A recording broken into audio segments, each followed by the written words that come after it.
करण explains presenting soldier boy. ये movie world war 2 के सबसे छोटे सोल्जर की रियल लाइफ स्टोरी पर बेस्ड है।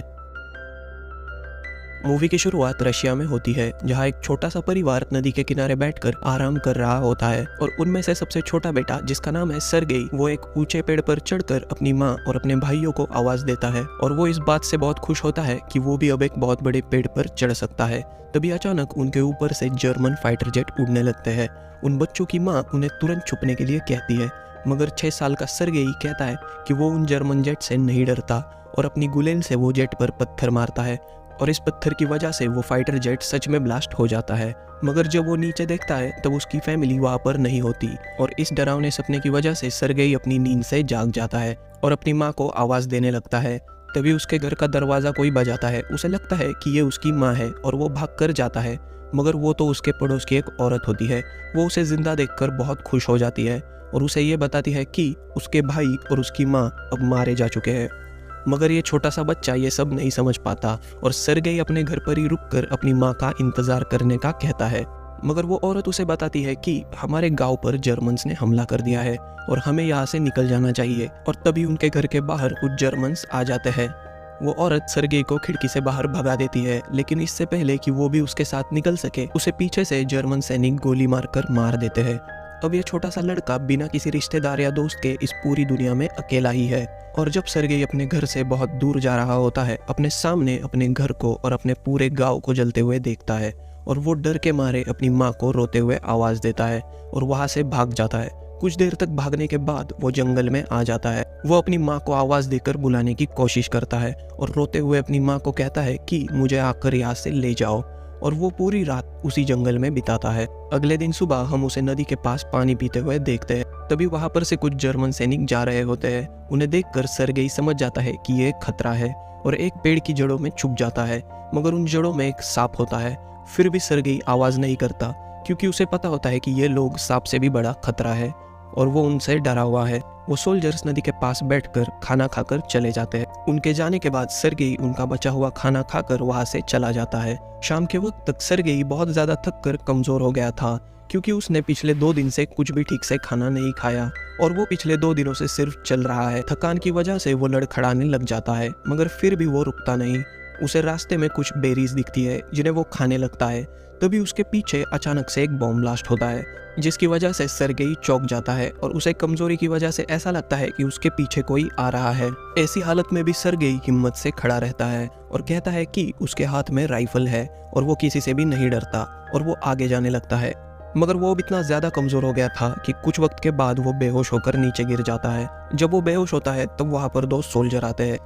अगले सीन में हम रशियन मिलिट्री का एक बेस देखते हैं। उस बेस के कमांडर अपने पेट्रोलिंग पर गए हुए सोल्जर्स का आने का इंतजार कर रहा होता है। वो सोल्जर एक कमजोर और जख्मी बच्चे के साथ अंदर आते हैं। जब सोल्जर और उनका कमांडर छोटे सर्गेई को यह विश्वास दिलाते हैं कि वो उसके दुश्मन नहीं है, बल्कि वो तो उसके साथ है, तब सर्गेई बिना डरे खुलकर अपने बारे में उन्हें बताता है और इसके बाद वो कमांडर के साथ हाथ मिलाता है और कमांडर को उसके बारे में पूछता है।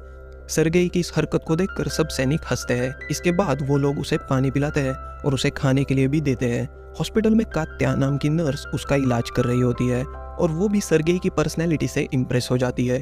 तो सर्गेई उसे कहता है कि मेरे जख्मों पर तुम टैंक की ड्राइंग बनाओ, क्योंकि सर्गेई भी अब बड़ा होकर एक सोल्जर बनना चाहता है। वहां पर के बाकी जख्मी सोल्जर भी सर्गेई से बात कर हंसने लगते हैं और वो उनका भी चहीता हो जाता है। सर्गेई कमांडर की बंदूक और बैच देखकर चौंक जाता है। कमांडर भी सर्गेई के सारे सवालों का जवाब देता है और कमांडर सर्गेई को अपनी बंदूक से भी खेलने देता है। मगर गोलियां निकालने के बाद सर्गेई कमांडर को अपने पेट पर निकाला हुआ टैंक का ड्राइंग दिखाता है और वो कमांडर को बताता है कि वो भी बड़ा होकर एक सैनिक बनना चाहता है। वहां पर की नर्स कमांडर से कहती है कि सर्गेई को मिलिट्री के साथ ही यहाँ पर रखना चाहिए, मगर कमांडर कहता है कि ये उसके लिए बहुत ज्यादा खतरनाक है और वो चाहता है कि उसे ऑर्फनेज में भेज देना चाहिए। सर्गेई से मिलने दिन भर अलग अलग सोल्जर आते हैं और उसे खाने पीने के लिए बहुत सारी चीजें देते हैं जो उन्हें उनकी फैमिली ने घर से भेजी थी।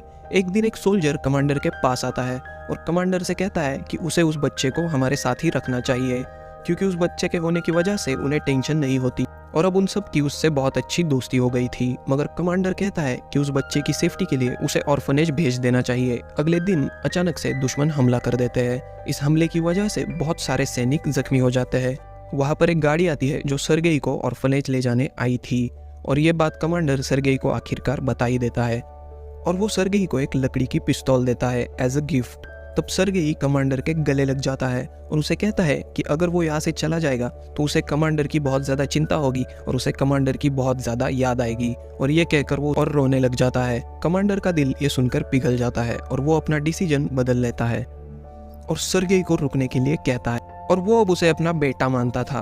उस रात वो लोग सर्गेई के लिए एक छोटा मिलिट्री ड्रेस ढूंढते हैं। वो सब बहुत ज्यादा खुश होते हैं क्योंकि सर्गेई अब उनके साथ ही रुकने वाला होता है। वो सर्गेई को कपड़े देते हैं और ये कपड़े पहनकर सर्गेई बाहर भागने लगता है। वो अब एक छोटा सोल्जर लग रहा था और सब उसे सोल्जर बॉय कहने लगते हैं। सर्गेई जब दौड़ रहा होता है तभी जर्मन एयर अटैक कर देते हैं। सर्गेई को एक सेफ जगह पर ले जाया जाता है और बाकी सोल्जर्स भी छुप जाते हैं, मगर बहुत सारे सैनिक जख्मी हो जाते हैं और ये देखकर सर्गेई उनकी मदद करने के लिए कुछ करता है और वो जख्मी सैनिकों को पानी पिलाने लग जाता है। तभी एक जख्मी सैनिक उसे एक लेटर पढ़ने के लिए कहता है क्योंकि उसकी आंखों पर बैंडेज लगी हुई थी, मगर सर्गेई अभी काफी छोटा था और उसे पढ़ना नहीं आता। लेकिन वो अपने मन से ही कहानी बनाकर बोलने लगता है और कहता है कि तुम्हारी गाय तुम्हारे गांव में बिल्कुल भी ठीक है। तो वो सोल्जर कहता है कि उसके पास तो कोई गाय है ही नहीं। और यह सुनकर बाकी जख्मी सोल्जर भी हंसने लग जाते हैं और वो उसे आगे पढ़ने के लिए कहते हैं। तो बाकी सब लोगों के लेटर्स भी ऐसे ही मन से कहानी बनाकर पढ़ता है और इस बात से सैनिक जख्मी होने के बाद भी थोड़ा हंसकर खुश हो जाते हैं। अगले सीन में हम कमांडर और नर्स कात्या को देखते हैं जो एक दूसरे को पसंद करते हैं, मगर वो एक दूसरे को ये बात बोल नहीं पाते। फिर हम कमांडर और सर्गेई को देखते हैं। सर्गेई कमांडर को कुछ बता रहा होता है तब वो एक बॉम्ब ब्लास्ट में तबाह हुए स्टेशन के पास आ जाते हैं। कमांडर सर्गेई को टोपी निकालकर मरे हुए सोल्जर को रिस्पेक्ट देने के लिए कहता है। अगले दिन सर्गेई कमांडर के पास आकर कहता है कि उसे भी कोई मिशन देना चाहिए। कमांडर उसे आए हुए लेटर्स बांटने का काम देता है। सर्गेई ये काम बहुत अच्छे से करता है, बिना गलती करे, और सोल्जर के साथ नाचता भी है। अगले दिन जब सर्गेई अपनी दूरबीन के साथ खेलते हुए थोड़ा दूर चला जाता है तब उसे घास में किसी का पैर हिलता हुआ दिखता है। वो भाग कर जाता है और ये बात अपनी बटालियन को बताता है। उन्हें पहले तो उसकी बात सच नहीं लगती, मगर वो फिर भी उसके कहने पर वहाँ पर चले जाते हैं और जब वो वहाँ पर पहुँचते हैं तो उन्हें वहाँ पर 2 जर्मन जासूस मिलते हैं और उन्हें गिरफ्तार कर लिया जाता है और उनकी खबर देने के लिए सर्गेई की बहुत ज़्यादा तारीफ की जाती है। और इसके बाद हम सर्गेई और कमांडर को देखते हैं। कमांडर सर्गेई को उसके एडॉप्शन के पेपर दिखाता है और उसे बताता है कि तुम अब मेरे बेटे हो और मैंने तुम्हें अडॉप्ट कर लिया है। ये सुनकर सर्गेई बहुत ज़्यादा खुश हो जाता है और इसके बदले वो भी कमांडर के लिए कुछ करना चाहता है। वो जानता था कि कमांडर को नर्स कात्या पसंद है, इसलिए वो कमांडर को कात्या के पास ले जाता है और दिल की बात बताने के लिए कहता है। मगर जब वो उसके पास पहुंचते हैं तो वो उसे किसी और आदमी के साथ बात करते हुए देखते हैं और उन्हें यह लगता है कि कात्या को तो कोई और पसंद है। मगर तभी अचानक जर्मन फिर से हमला कर देते हैं और इस बार सर्गेई उससे जो हो सकता है वो सब कुछ करता है, जैसे सोल्जर्स जो सबसे आगे लड़ रहे हैं उनके लिए गोलियां जमा करना। मगर सोल्जर्स उससे कहते हैं कि तुम पीछे जाकर शेड के अंदर छुप जाओ क्योंकि ये अटैक बहुत ज्यादा खतरनाक है। सर्गेई शेड के अंदर आ जाता है। वहां पर वो देखता है कि कमांडर और बाकी लोग बहुत ज्यादा टेंशन में हैं क्योंकि उनकी फोन की लाइन काट दी गई है और इसे ठीक करने के लिए एक सोल्जर जाता है और उसके पीछे सर्गेई भी भागकर जाता है और जाते वक्त वो सोल्जर बहुत ज्यादा जख्मी हो जाता है और सर्गेई उससे पूछता है कि फोन की लाइन को कैसे ठीक कर सकते हैं। और जैसे ही कनेक्शन वापस आता है तो कमांडर मदद के लिए और लोग बुलाता है और अगले सीन में हम देखते हैं कि 6 साल के सर्गेई ने आज सबकी जान बचाई है। कुछ देर बाद हम कमांडर को कात्या से बात करते हुए देखते हैं और कमांडर उसे अपने दिल की बात बताता है और उससे सर्गेई की मां बनने के लिए भी पूछता है। कात्या बहुत ज्यादा खुश हो जाती है। वो कुछ बोल सके इससे पहले वहां पर एक आदमी आकर कमांडर को एक लेटर देता है जिसमें लिखा होता है कि उनकी टीम को दूसरी जगह पर भेज दिया गया है। अगले दिन वो ट्रैवल करना शुरू कर देते हैं और उनके साथ सर्गेई भी जाता है। रास्ते में कुछ लैंडमाइंस के ब्लास्ट की वजह से उनके काफी सारे सोल्जर्स मारे जाते हैं और कमांडर भी जख्मी हो जाता है। मारे हुए लोगों में सर्गेई का भी एक काफी अच्छा दोस्त होता है। सर्गेई कमांडर के गले लगकर बहुत रोता है, मगर वो जख्मी लोगों को लेकर तुरंत अपने नए बेस की तरफ जाने लगते हैं। जब वो नए बेस में पहुंचते हैं तब वो जनरल से मिलते हैं जो सर्गेई की स्मार्टनेस से बहुत ज़्यादा इम्प्रेस हो जाते हैं और जनरल कमांडर की तारीफ करते हैं इतना होशियार लड़का अपने साथ रखने के लिए। उनकी टीम को अवार्ड दिया जाता है और सर्गेई को भी उसका खुद का बैच दिया जाता है और वो अपने देश को बचाने की शपथ लेता है।